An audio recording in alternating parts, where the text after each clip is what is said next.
बादशाह का मूड अच्छा था। वो नौजवान वजीर की तरफ मुड़ा और मुस्कुरा कर पूछा, तुम्हारी जिंदगी की सबसे बड़ी ख्वाहिश क्या है? वजीर शर्मा गया और उसने मुंह नीचे कर लिया। बादशाह ने कहा लगाया और बोला, तुम घबराओ मत, बस अपनी जिंदगी की सबसे बड़ी ख्वाहिश बताओ। वजीर घुटनों पर झुका और आजिज़ी से बोला कि हुजूर, आप दुनिया की खूबसूरत तरीन सल्तनत के मालिक हैं। मैं जब भी इस सल्तनत को देखता हूँ तो मेरे दिल में ख्वाहिश पैदा होती है कि अगर इसका 10वां हिस्सा मेरा होता तो मैं दुनिया का खुश नसीब तरीन शख्स होता। वजीर खामोश हो गया। बादशाह ने कहा लगाया और बोला, मैं अगर तुम्हें अपनी आधी सल्तनत दे दूं तो?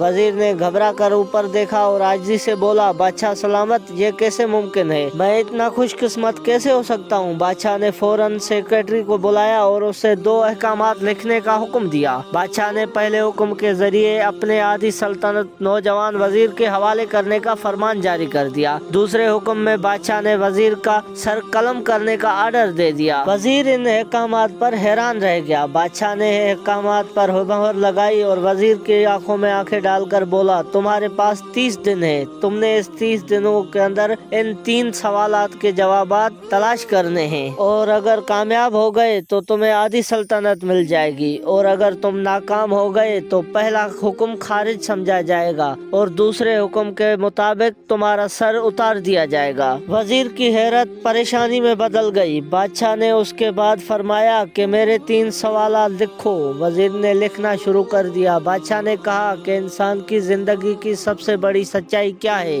वो रुका और बोला, दूसरा सवाल, इंसान की जिंदगी का सबसे बड़ा धोखा क्या है? वो रुका और फिर बोला, तीसरा सवाल कि इंसान की जिंदगी की सबसे बड़ी कमजोरी क्या है? बादशाह ने इसके बाद नगारे पर बड़ी चोट लगवाई और बार से बुलंद फरमाया, तुम्हारा वक्त शुरू होता है अब।